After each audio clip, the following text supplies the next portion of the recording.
Les tueurs en série sont devenus ces dernières années une sorte de passion assez commune. On peut le voir à travers toutes les vidéos, les séries, mais aussi les livres sortis sur eux récemment. Qu'ils soient violeurs, pédophiles ou même encore cannibales, ils intriguent aujourd'hui énormément de monde et la compréhension de leurs pensées à travers leur dérive mentale a créé une réelle obsession. Alors pour continuer dans cette phobie, je vous raconte aujourd'hui l'histoire des 5 tueurs les plus effrayants et les plus violents de Russie. J'espère que vous avez le cœur bien accroché car la gentillesse et la douceur ne fait pas partie de leur vocabulaire. Venez avec moi à travers les méandres de la dérive mentale à travers leurs actes.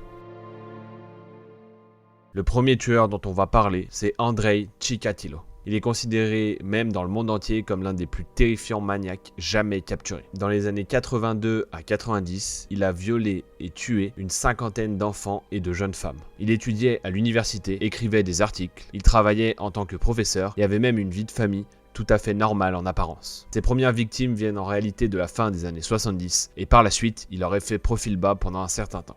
Après ses premières atrocités, il aurait décroché un travail qui lui aurait permis de faire des longs voyages à travers tout l'URSS. Il cherchait alors des victimes à travers les différentes villes qu'il parcourait et il était donc difficile de faire un lien entre tous ces crimes. Il attirait généralement les enfants dans les bois en leur promettant des bonbons ou des sucreries de manière générale, puis il les violait et les tuait. Mais il ne s'arrêtait pas là. Il découpait même des morceaux des cadavres des enfants qu'il avait violés et tués pour les manger. Chikatilo recouvrait ou arrachait même les yeux de ses victimes alors qu'elles étaient encore en vie. Il a même expliqué une fois pourquoi il faisait ça. Pendant le crime, j'ai couvert ses yeux avec un foulard car j'avais peur de son regard fixe. Ce tueur a d'abord été enfermé en 1984, mais seulement pour un vol présumé. Il n'était pas encore accusé des autres meurtres qu'il avait déjà effectués et du coup, il a été rapidement libéré. En 1985, les autorités russes ont lancé un appel pour débusquer celui qu'on surnommait le maniaque. Il avait à ce moment-là déjà tué plus d'une trentaine de personnes. Chikatilo, qui est lui-même le tueur, a participé activement à toutes ces recherches pour brouiller les pistes. Ce n'est qu'en 90 qu'il a finalement été interpellé. À ce moment-là, il rejettera toutes les accusations jusqu'à être interrogé par un psychiatre du nom d'Alexander Bukhanovsky.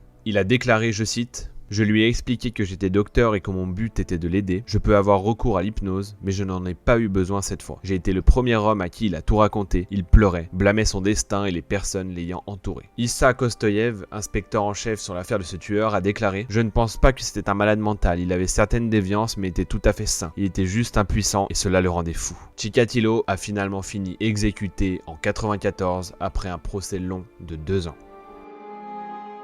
Le prochain tueur en série dont nous allons parler s'appelle Alexandre Pichouchkine, surnommé aussi le tueur à l'échiquier. Alexandre Pichouchkine a perpétré la plupart de ses meurtres dans et autour du parc Bista à Moscou. Il a même déclaré, je cite, « Le premier meurtre est comme le premier amour, on ne peut jamais l'oublier. » Sa première victime était un camarade de classe alors qu'il n'avait seulement que 18 ans. À cette époque, justement, l'URSS était totalement prise par le projet de Chikatilo. Et Pichouchkine a même déclaré que la gloire de ce dernier l'aurait poussé à tuer encore plus. Il a donc commencé sa folie sanguinaire en 2001, alors qu'il travaillait en tant que manutentionnaire et vivait encore chez sa mère. Dans un entretien télévisé qu'il a eu après son arrestation, il aurait même déclaré « Vous demandez pourquoi j'ai tué, comment dire ? Pour moi, la vie sans meurtre est ce que serait la vie sans nourriture. C'est une nécessité. J'ai été comme un père pour ces personnes. Je leur ai ouvert une porte vers un autre monde. Je les ai laissés rejoindre une autre vie. » Il proposait à des Russes, des personnes locales qui habitaient à Moscou, y compris des connaissances, d'aller boire et de se détendre dans les bois, justement dans le parc Bista. Et une fois que ses victimes étaient assez saoules, il les tuait. Sa marque de fabrique était de les frapper à la tête et ensuite d'insérer une branche ou une bouteille vide dans leur crâne.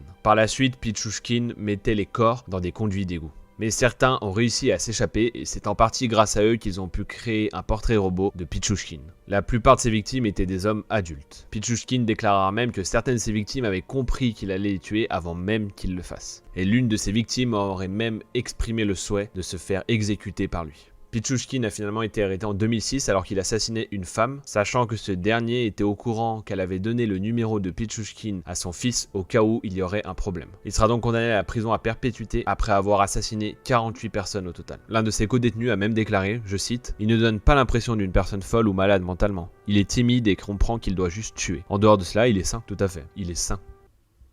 Par la suite, il aurait fini par effrayer tellement son co-détenu qu'il aurait demandé à changer de cellule. Le prochain tueur dont nous allons parler, ce n'est pas un, mais deux tueurs ensemble qu'on nomme les maniaques d'Akadem-Gorodok. Artyom Anoufriev et Nikita Likhtin ont grandi dans le district d'Akadem-Gorodok sans père et se sont rencontrés à une soirée d'anniversaire. Likhtin, introverti et très timide, est devenu alors le seul ami d'Artyom, qui lui était impopulaire à cause de son arrogance. Ensemble, ils ont créé un groupe de musique nommé Pugacheva Démembré. Dans leurs chansons, ils incitaient ouvertement à la violence et au crime, mais personne n'y portait réellement attention. Tout le monde pensait que ce n'était seulement que de la musique. Ils ont par la suite essayé d'intégrer un groupe de néo-nazis où ils ont été refusés car, je cite, ils haïssaient juste tout le monde, ils se fichaient de qui était tué. Plus tard, ils se sont mis à errer tous les deux dans le voisinage et à attaquer des passants avec des marteaux, et même des battes de baseball et des couteaux. Ils surprenaient toujours leur proie par derrière, ce qui empêchait clairement de les identifier, même quand elles survivaient. Anoufriev et Likhtin choisissaient principalement des personnes âgées, des enfants, des personnes saoules ou même des sans-abri, et la plupart du temps, ils mutilaient leurs victimes et ils abusaient d'elles. En 2011, alors qu'une nouvelle victime venait d'être découverte, la police a contacté les locaux pour mettre en place des nouvelles mesures et ainsi capturer les assassins. Les deux garçons ont même participé à cette réunion et ont proposé leur aide pour mettre fin à ce carnage. Finalement, ils ont tous les deux été arrêtés après que l'oncle de Likhtin ait trouvé une clé USB contenant des vidéos des meurtres. Durant l'enquête, Anoufriev a régulièrement retiré puis changé ses déclarations. Encore aujourd'hui, il clame son innocence. Anoufriev a lui été condamné à la prison à perpétuité, tandis que Likhtin écopera de 25 ans de prison. Le prochain tueur dont nous allons parler s'appelle Alexander Spesivtsev. Lorsqu'il était enfant, sa mère était procureure et elle avait l'habitude de ramener à la maison des photos des cadavres des enquêtes sur lesquelles elle travaillait. Mais elle ne les ramenait pas juste, elle les montrait aussi à son fils qui dormait avec elle jusqu'à l'âge de 12 ans. À 18 ans, il a même suivi une thérapie pour les personnes atteintes de troubles mentaux. En 91, il entamera une relation avec une fille, mais il réagira très mal face à sa décision de rupture. Lorsque la police l'a découverte, elle était déjà gravement mutilée et elle décédera de ses blessures quelques heures plus tard à l'hôpital. Spesivtsev est alors déclaré fou et est placé en asile pendant 3 ans. Après avoir été présenté comme rétabli, il sera renvoyé chez lui en 95 mais reprendra directement ses actions criminelles. En réalité, sa mère l'aidait même à faire disparaître les corps.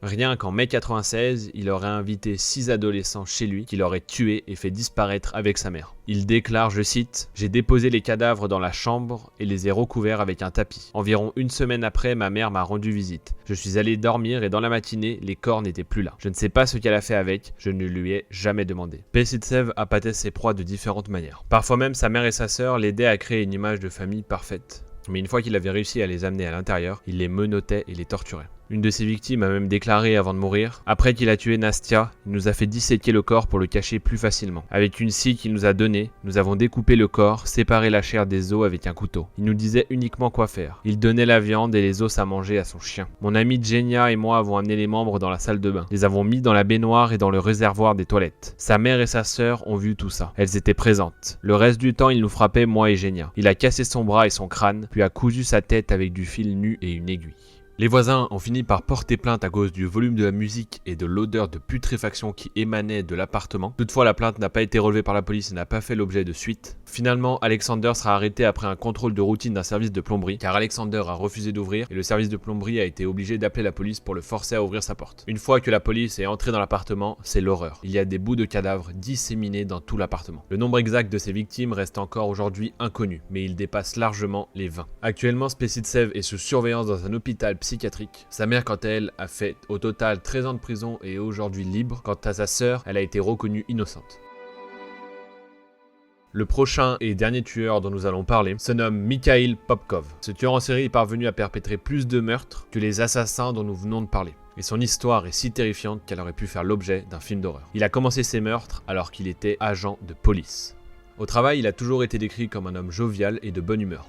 Il avait toujours le sourire et rendait service dès qu'il le pouvait. De 1994 à 2000, dans la ville russe d'Angarsk, plus de 20 meurtres de jeunes femmes très violents ont été recensés. Toutes sauf une étaient en état d'ébriété au moment des faits. Elles avaient subi des coups de tournevis, de couteaux, de battes et même de marteaux. Elles avaient également été violées avant d'être tuées et mutilées après leur mort. Les crimes sont restés non résolus jusqu'en 2012, lorsque des tests génétiques répétés ont désigné Popkov. Popkov a expliqué que par le passé, sa femme l'a trompé et qu'il ne lui avait rien fait par pitié pour ses enfants. Néanmoins, cela cela aurait été un déclencheur pour punir les femmes qui, selon lui, se comportaient mal. En tant qu'officier de police, quand il avait fini son service et qu'il rentrait chez lui, il proposait à des femmes saoules de monter avec lui en voiture, puis il leur proposait des relations sexuelles, et il tuait celles qui acceptaient. Puis il enquêtait lui-même sur ses crimes, pour dissimuler les preuves qui pourraient mener directement à lui-même. Suite à sa condamnation à perpétuité, Popkov a continué à avouer des meurtres qu'il avait faits, probablement dans l'espoir de retarder son incarcération, car il avait peur de se faire tuer par les co-détenus, car je vous le rappelle, c'est un policier. Finalement, il a donc avoué avoir tué plus de 80 femmes, et il aurait finalement cessé de tuer suite à une impuissance à cause d'une maladie. Les psychiatres, quant à eux, ne l'ont pas déclaré fou, et son procès est toujours en cours.